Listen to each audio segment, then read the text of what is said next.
hablemos de la ola de calor que estamos viviendo, ¿no? Y cómo esto puede afectar nuestra salud. Es importante tomar las recomendaciones del caso, pero estar alerta a los síntomas. Y está con nosotros el doctor Máximo Manuel Espinosa, médico infectólogo del Instituto Nacional de Salud. ¿Cómo está, doctor? Bienvenido al programa. Buenos días. Sí, buenos días. Gracias por la invitación. A nombre del doctor Víctor Suárez Moreno, jefe del Instituto Nacional de Salud. Muy bien, doctor, por favor, para precisar, primero, ¿cómo identificar el golpe de calor? ¿A qué le llamamos golpe de calor y cómo esto repercute en nuestro cuerpo, en nuestra salud? Gracias por la pregunta. Es muy interesante porque cuando hablamos de golpe de calor, hablamos de enfermedad extrema, grave, como consecuencia que una persona estuvo expuesta a calor intenso, a temperaturas altas, a las cuales no está adaptado.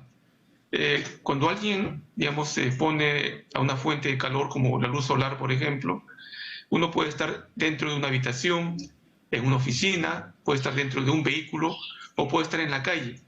Por lo tanto, las molestias pueden ser diferentes según cómo se trate y según la sensación de calor que exista en la habitación donde se encuentra. Por ejemplo, estar dentro de un vehículo estacionado, ¿no? Que no se mueva, aunque esté con las lunas bajas, es de alto riesgo para que la sensación de calor sea mucho mayor, incluso hasta 10 grados superior a la que existe en el ambiente. En los cuartos cerrados, sin ventilación, sin ventanas, también la exposición al calor es mucho mayor. ¿Qué siente alguien que se expone al calor sin que esté aún en el grado extremo, cerca a la muerte, en la llamada enfermedad por golpe de calor? Siente que la carne, el cuerpo, entre comillas, le quema. Los brazos calientes, la cabeza caliente. Si se pone un termómetro en ese momento, idealmente debe ponerse a nivel oral, que es más exacto, va a encontrar que la temperatura, entre comillas, le indica fiebre. Porque para mucha gente una temperatura de 38 grados o superior es fiebre. Para nosotros, hablando del contexto de golpe de calor o calor, sería alza térmica mayor de 38, que llega en el grado extremo, en el grado grave, a pasar los 40 grados centígrados. Otra molestia es cualquier alteración de la conciencia. Se pueden volver muy irritables, entre comillas como renegones, pueden tener estados de confusión, pueden tener mareos, pueden hablar incluso incoherencias. Y si este es un adulto mayor, a veces la familia puede pensar que se trata de un problema, entre comillas, por la edad. También pueden haber náuseas, pueden haber vómitos y una respiración rápida, como si se hubiera corrido, ¿no? Una respiración como si estuviera fatigado. Entonces, por lo que usted nos señala, de acuerdo a estos síntomas, la población mucho más vulnerable a sufrir estos efectos por golpe de calor es los niños y los adultos mayores. Excelente, así es. Son gente vulnerable, personas vulnerables que no pueden controlar y que van a depender de las personas que la rodean para que puedan controlar su temperatura y evitar exponerse a este riesgo.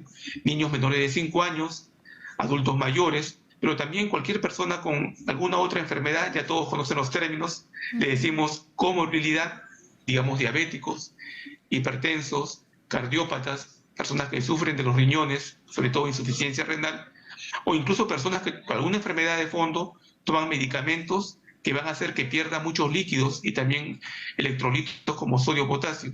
Ellos se exponen mucho a cualquier daño secundario a la exposición al calor. Qué importante es lo que menciona. Y el tratamiento, ¿en qué momento? Porque a veces uno espera, deja avanzar a veces los síntomas, esperando que el propio cuerpo reaccione, por sí solo se le da agua, pero a veces ha perdido tantos líquidos, ha deshidratado tanto que eso no basta. Entonces, ¿en qué momento tiene que acudir al especialista? Lo antes posible. Pero acá, cuidado, ¿no? A veces ir a un centro de emergencias y urgencias puede tomar muchos minutos, minutos que son cruciales para la vida de la persona, porque el calor va a dañar a muchos órganos, como vuelvo a repetir, al cerebro, al corazón, al hígado, a los riñones. La idea es cortar esto. Entonces, lo inmediato que uno debe hacer es mojar a la persona con agua fría. Mojarla, sobre todo la cabeza, el tórax, el abdomen, las axilas, la ingle, para que vaya bajando de temperatura rápidamente. Si está consciente, si no hay riesgo que se pueda atragantar o atorar, puedo ofrecerle líquidos que hidraten, como por ejemplo sales hidratantes, que puede ser cualquier bebida que hidrate que pueda vender en un comercio.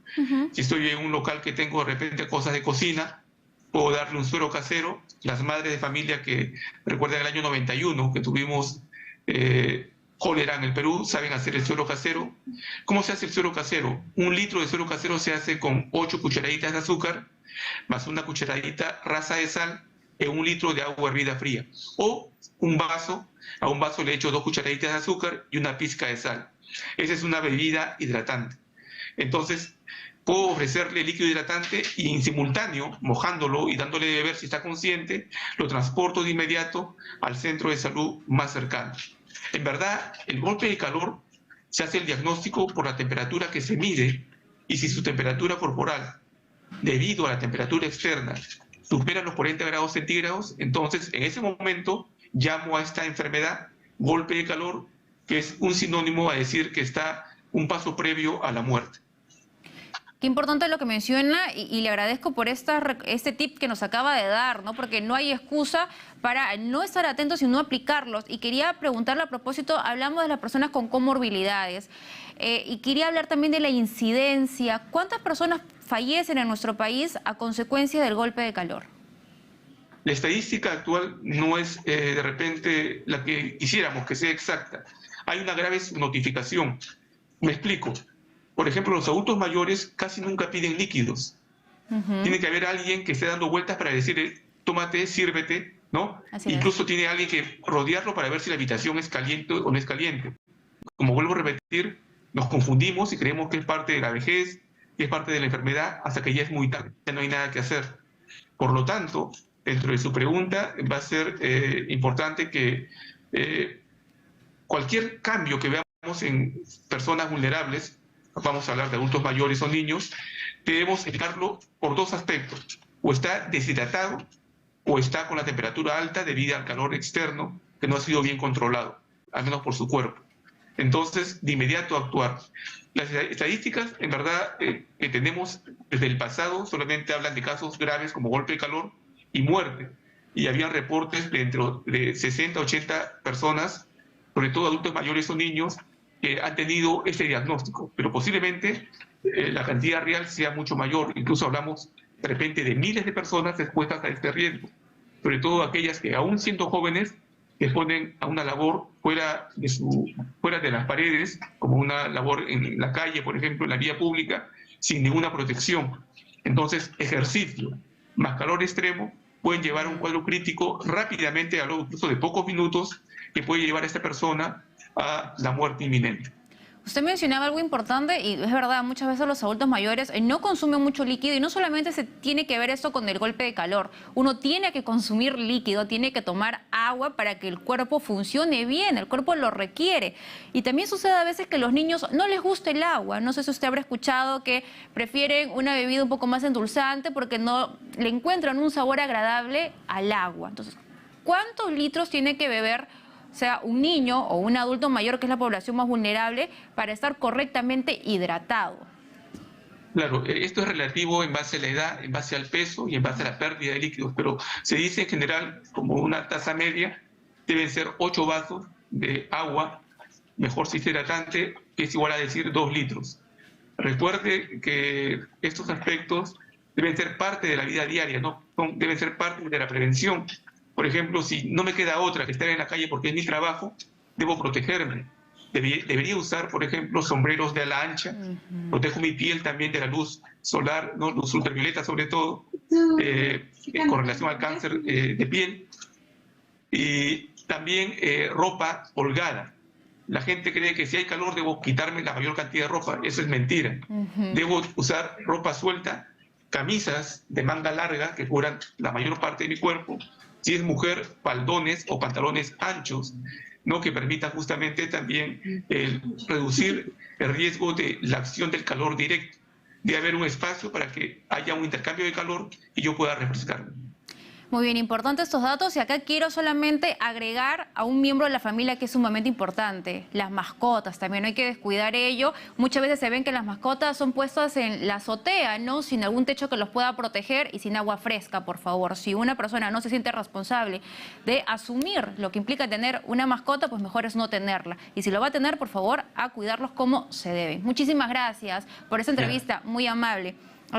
Buenos días. Buenos días. Ha sido el doctor Máximo Espinosa, médico infectólogo del Instituto Nacional de Salud, con nosotros.